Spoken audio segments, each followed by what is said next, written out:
La protesta contro l'inquinamento da PFAS sbarca ancora in laguna. Davanti a Palazzo Ferrofini gli slogan di Greenpeace che chiedono bonifica subito. L'autopsia ha confermato la morte per annegamento del 18enne di Venezia caduto in acqua dal barchino. I funerali del ragazzo saranno celebrati sabato alle 20:20 alle 10:20 nella Basilica di Castello.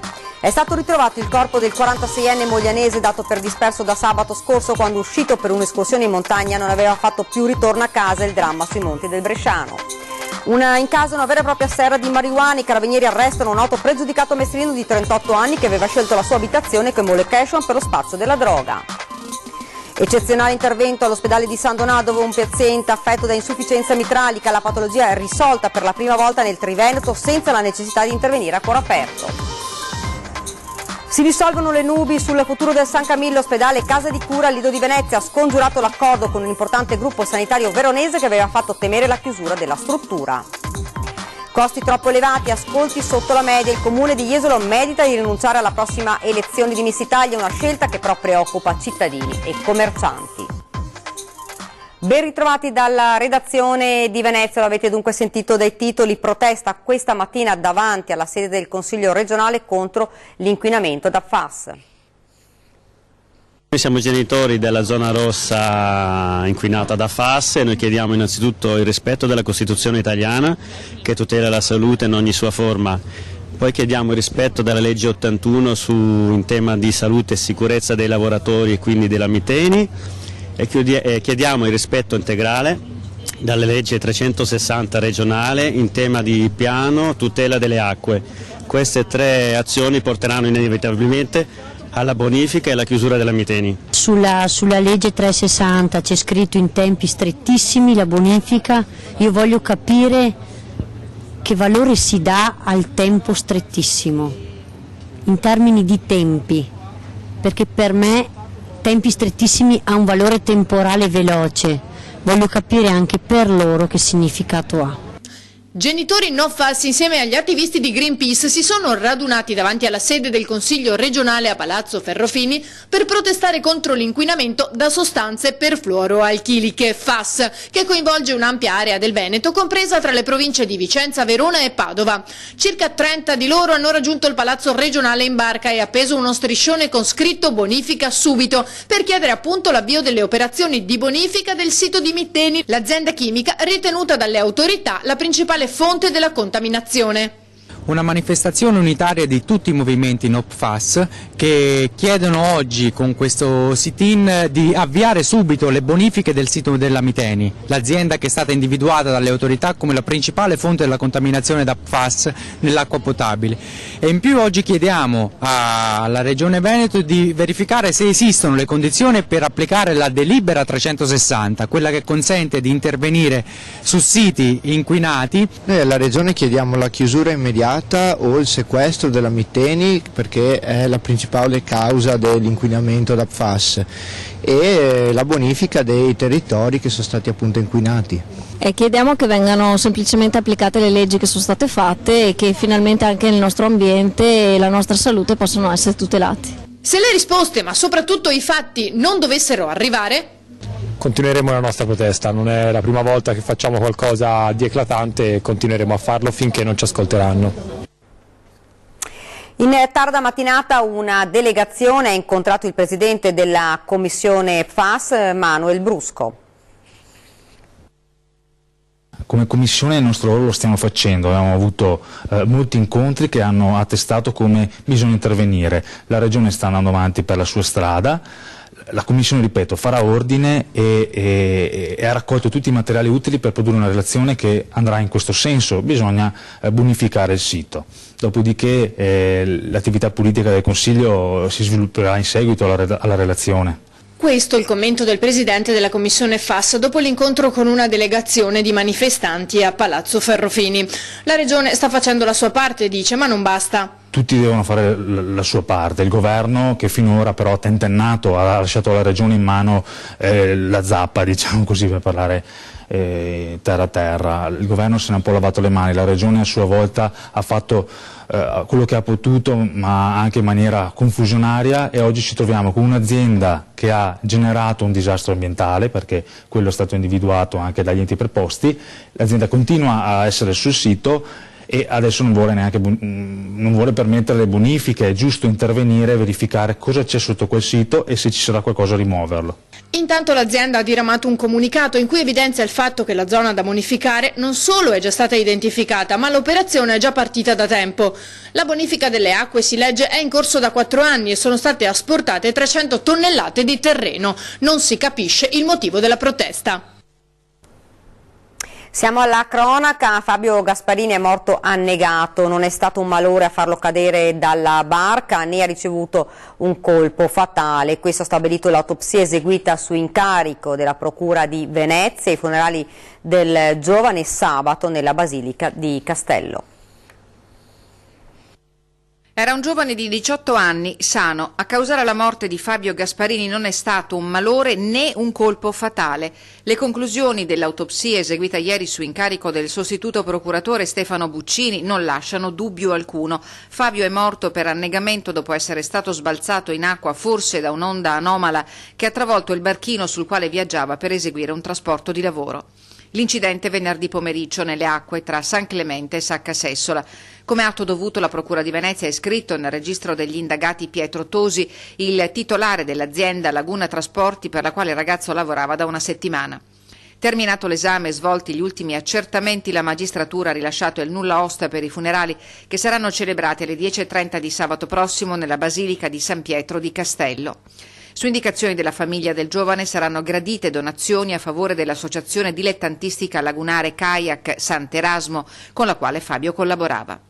Sul fronte delle indagini spetta al magistrato accertare eventuali responsabilità di terzi. Quel che pare certo è che Fabio non indossava dispositivi di sicurezza per il blocco del motore in caso di caduta. 46enne moglianese scivola sull'erba ghiacciata e precipita. L'escursionista disperso da sabato nel Bresciano è stato trovato morto questa mattina.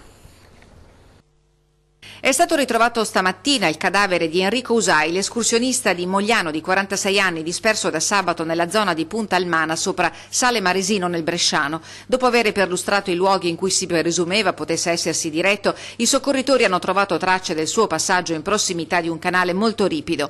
Mentre le squadre territoriali del Soccorso Alpino Bresciano con i colleghi della Guardia di Finanza si stavano avvicinando, l'elicottero ha individuato il corpo del 46enne dall'alto. Secondo la prima ricostruzione dei fatti, l'uomo sarebbe scivolato lungo il pendio sull'erba ghiacciata, cadendo per una ventina di metri da un roccione. I traumi riportati ne hanno provocato il decesso. Grande appassionato di montagna, Enrico Usai amava trascorrere il tempo libero facendo lunghe escursioni. Il 46enne era oramai di casa a Clusane di Iseo, dove si era trasferito per lavorare in una ditta di Sarezzo.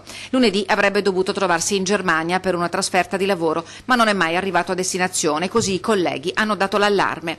La denuncia di scomparsa è stata presentata solo martedì mattina alla stazione dei Carabinieri di Conegliano Veneto, comune d'origine del 46enne, e sono immediatamente scattate le ricerche. Si è concluso con una soluzione piena con la formula perché il fatto non sussiste il processo contro 7 fra giocatori e allenatori della squadra di Football Islanders Venezia accusati di riti iniziatori a sfondo sessuale ai danni di un loro compagno. Gli imputati a vario titolo erano alla sbarra per violenza sessuale di gruppo, percosse, lesioni personali e violenza privata per aver costretto il nuovo acquisto a subire alcuni riti di iniziazione sul pullman a ritorno di una partita vittoriosa giocata a Trieste nel 2011. La pubblica accusa aveva chiesto condanne complessive per 29 anni. Pensionato di 68 anni di dolo rientra a casa e trova la propria abitazione messa a sottosquadro dai ladri. Già sofferente al cuore a causa dello shock, l'uomo è stato colto da un grave malore.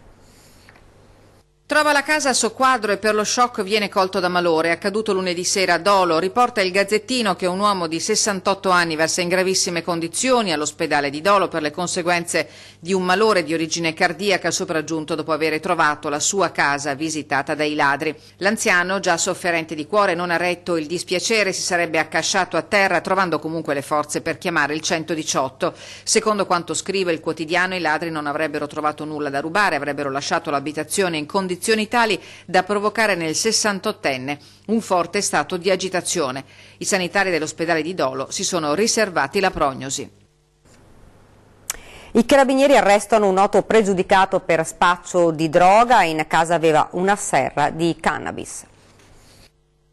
Ha 38 anni ed è italianissimo lo spacciatore arrestato ieri pomeriggio dai carabinieri di Mestre. Edoardo Rubino è volto noto alle forze dell'ordine per precedenti specifici e quindi ai militari non erano sfuggiti i suoi movimenti volti a tenere le fila di una piccola rete di spaccio di erba che aveva come location la sua abitazione a Carpenedo. Ed è in quella casa che i carabinieri, neppure varcata la soglia, sono stati travolti dall'inconfondibile aroma della pianta di marijuana. Senza troppe difficoltà i militari hanno rinvenuto una vera e propria serra attrezzatissima fornita di impianti di irrigazione e di illuminazione a favore di 5 piante alte fino a 120 cm, oltre a tutto l'occorrente non solo per farle crescere, ma anche per trattare le preziose foglie e confezionare le singole dosi.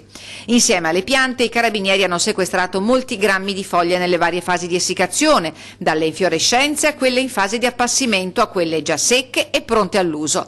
In casa sono stati sequestrati anche 2 pugnali, un affusto di balestra e un manganello di genere non ammesso che il 38enne deteneva illegalmente. L'uomo è stato arrestato e portato in caserma per gli accertamenti e gli atti di rito, al termine dei quali, su disposizione dell'autorità giudiziaria, è stato posto ai domiciliari in attesa del processo per direttissima. Dibattito di fuoco ieri sera 20:10 su sicurezza e debito a Venezia. Abbiamo abbassato l'indebitamento di 60 milioni, dice la maggioranza, ma l'opposizione non crede ai numeri. Abbassando il debito pubblico che abbiamo da 800 milioni di debito. Caricatura. No, questa è una caricatura, perché finisci, posso 800 parlare. milioni di debito. Bene, oggi 800. Siamo a 730, comunque abbiamo c'è una di quasi 60 milioni cosa, e non è cosa facile. Perché non quando messa a reddito produce o quando i cittadini ne beneficiano. Non ne beneficiano darlo a un qualcuno che comunque ha la possibilità di acquisirlo e aprire le finestre per vedersi alla grande, non è darlo proprio ai veneziani, non è darlo proprio ai veneziani. Ci sono istituzioni culturali di grande prestigio. Io preferisco eventualmente, se proprio la necessità, di darlo a chi attraverso il suo reddito contribuisce ad alleviare quello che è il debito di 800 milioni della comunità. Questa caricatura, per non cui è una caricatura, è 2 anni e mezzo, è qualcosa che sulla gobba l'avete piazzata ai nostri veneziani e la portano qua. 800 milioni di debito che governa e zero di liquidità, lo specchietto retrovisore. Voi siete fissati con il passato e continuate quello che avete fatto e che non si vede poi, no? Apriremo i cassetti. Alla fine pensate a quello che dovete fare voi siete più bravi, benissimo, dimostratelo. Ma quello che sono stiamo passati facendo. 2 anni, ma dimmi una cosa, abbiamo incominciato a tagliare il debito. Ed ora ci fermiamo, c'è la pubblicità.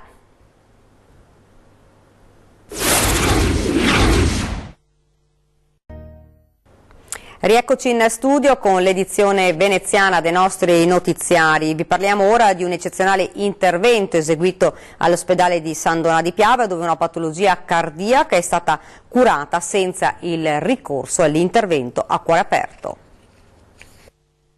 Insufficienza mitralica curata con un dispositivo miniaturizzato inserito nel cuore passando attraverso una vena senza sedazione e senza ricorrere all'intervento chirurgico a cuore aperto. È il primo ad essere eseguito nel Triveneto e la persona che ha beneficiato di questa innovativa tecnologia è un 70enne residente nel Veneto orientale. È una giornata di grande soddisfazione per l'ospedale di San Donà di Piave e per l'equipe di cardiologia diretta dal dottor Francesco Di Pede con lo stand-by della cardiochirurgia di Mestre. L'intervento perfettamente riuscito aggiunge un ulteriore tassello alla cardiologia di San Donà che garantisce alla popolazione di usufruire di attività e tecnologie avanzate senza doversi spostare in altri ospedali. La patologia è stata risolta grazie all'inserimento di un dispositivo nel cuore attraverso una vena del collo, non in sala operatoria ma in sala di emodinamica, a paziente sveglio, senza ricorrere al classico e sempre efficace intervento chirurgico a cuore aperto. In questo modo, spiega il dottor Di Pede, si evitano le complicanze legate all'anestesia generale e la necessità di un lungo decorso post-operatorio. Il paziente ora è a casa, sta bene e dovrà sottoporsi a controlli periodici. A complimentarsi con l'equipe del primario il direttore generale dell'ULSS 4 Carlo Bramezza. Questa è un'ulteriore conferma che la cardiologia e in particolare quella interventistica Chiosa Bramezza è una eccellenza di questa azienda. Proposte del Partito Democratico in Consiglio regionale, addizionale IRPEF per i più ricchi, non tutti però sono d'accordo.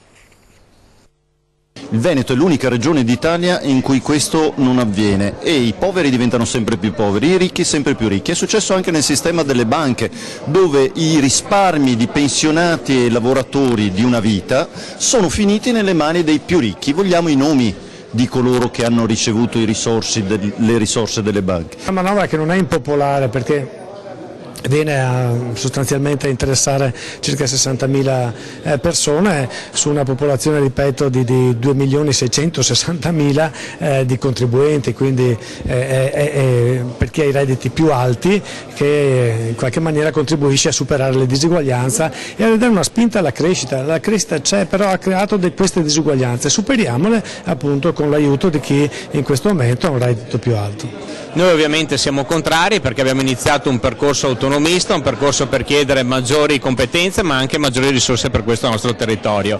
Oggi introdurre l'addizionale IRPEF vorrebbe dire anche un po' svilire il ruolo e il referendum che abbiamo fatto il 22 ottobre, perché dal momento che andiamo a chiedere maggiori risorse a Roma non possiamo tassare i veneti. Quindi è iniziato un braccio di ferro con il governo centrale, ovviamente vogliamo vincere questa sfida e quindi per ora niente tasse. Oggi si tratta di tagliare gli sprechi, tagliare i soldi che vengono utilizzati in modo sbagliato e questi reinvestirli in modo produttivo, quindi non aumentare le tasse ma investire meglio i soldi che ci sono, e su questo noi chiediamo maggiore equità allo Stato centrale. Io non sono d'accordo a questo sistema, ovvero lo Stato ci porta via le nostre risorse, stiamo facendo una battaglia autonomista e noi per ovviamente coprire le necessità di Roma mettiamo le tasse ai nostri cittadini. Se ha coraggio il PD, dimostri a Roma e metta le tasse da Roma, faccia vedere la sua vera faccia e faccia vedere che i veneti ovviamente sono ormai succubi di quello che è il sistema centralista. Tassare i ricchi e per dare ai poveri è una proposta che manca nel senso dell'ex del Movimento 5 Stelle. Infatti probabilmente è stato uno sbaglio toglierla anni fa e ci siamo ritrovati oggi a dover tassare tutti i veneti in maniera uguale, quando sappiamo benissimo che ci sono delle differenze sociali enormi all'interno della nostra regione. Si dissolvono le nubi sul futuro del San Camillo, ospedale casa di cura al Lido di Venezia. Quello di oggi è un passo importante perché la proprietà ha affermato di fronte alla Prefettura, organizzazioni sindacali, Comune di Venezia e di Chioggia, che non esiste alcun accordo già sottoscritto e vincolante per la cessione della struttura. Tira un sospiro di sollievo il sindacato che oggi si è seduto al tavolo convocato dalla Prefettura con i rappresentanti della Fondazione San Camillo e dei Comuni di Venezia e di Chioggia per fare chiarezza sul futuro dell'ospedale della casa di cura al Lido di Venezia. Sì, perché nelle scorse settimane si erano diffuse voci di un accordo per la cessione a un importante gruppo sanitario veronese che avevano fatto temere la chiusura della struttura e la perdita di posti di lavoro. E invece stamani è stato assunto un impegno netto, chiaro e scritto con le amministrazioni comunali e le organizzazioni sindacali che si faranno garanti nel momento in cui si concretizzerà la cessione della struttura. Parliamo di due realtà molto importanti perché San Camillo e CSA Stella Maris rappresentano circa 400 lavoratori, 400 famiglie, più di 400 famiglie che insistono sui territori di Venezia e di Chioggia e che chiedono garanzie. Garanzie non solo sotto il profilo occupazionale ma anche per lo straordinario lavoro di questi anni che ha fatto diventare il San Camillo una struttura importante a livello nazionale, riconosciuta un'eccellenza non solo frutto degli investimenti della proprietà ma anche della dedizione e della professionalità dei lavoratori. Un'eccellenza che fa gola. C'è un interesse formale di una struttura veneziana come quella di Villa Salus. Quello che noi abbiamo chiesto è chiarezza su questo, un confronto chiaro che tuteli occupazione e garanzie dell'utenza. Assenti al tavolo Regione, ULSS 3 Serenissima. Il San Camillo, stigmatizzano le organizzazioni sindacali, rientra nella programmazione sanitaria regionale, pertanto le responsabilità della Regione sul suo futuro non possono essere lasciate ad altri livelli istituzionali o solo alle organizzazioni sindacali. Costi troppo elevati, ascolti sotto la media stanno facendo pensare al comune di Jesolo di rinunciare alla prossima edizione di Miss Italia. Miss Italia porta gente a Jesolo. Per me andrebbe bene che Miss Italia ci fosse. È un gran peccato per gli esolani che venga portata via. Non sono pochi i residenti a pensare che Miss Italia debba rimanere a Jesolo, ma si sa, quando lievitano i costi salgono anche le polemiche. Nell'ultima edizione il comune ha speso 486.000 euro, un costo molto superiore ai 150.000 euro annunciati 3 anni fa dal sindaco. Una cifra troppo onerosa per l'opposizione. Il comune dovrà quindi avviare una valutazione sull'opportunità di continuare ad ospitare o meno il concorso. In attesa che l'amministrazione comunale prenda una decisione, l'associazione albergatori spinge perché la manifestazione dopo 5 anni rimanga nel litorale. Certamente vuol dire che non abbiamo colto l'obiettivo, non è stato colto l'obiettivo, diciamo, di legare la manifestazione al nome della città di Jesolo. I costi, certamente sì, i costi di queste manifestazioni sono alti, ma l'obiettivo era altamente diciamo, perseguibile, quindi credo che è un po' una sconfitta sostanzialmente. Per gli albergatori il comune potrebbe attuare delle scelte differenti per riuscire ad ottenere un rilancio del concorso di bellezza. Io forse auspico che il comune di Jesolo possa trovare magari un'altra rete che possa essere più, come dire, performante e più forte, diciamo, nella divulgazione di arrivare a fare quell'obiettivo che avevamo avuto.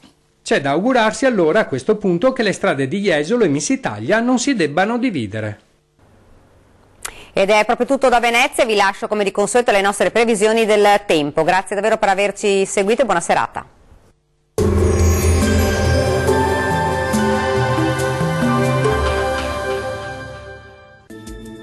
Alta pressione ancora prevalente sul nostro paese e dunque ci attende una giornata all'insegna del tempo stabile sulle nostre regioni. Vediamo il dettaglio del 7 dicembre.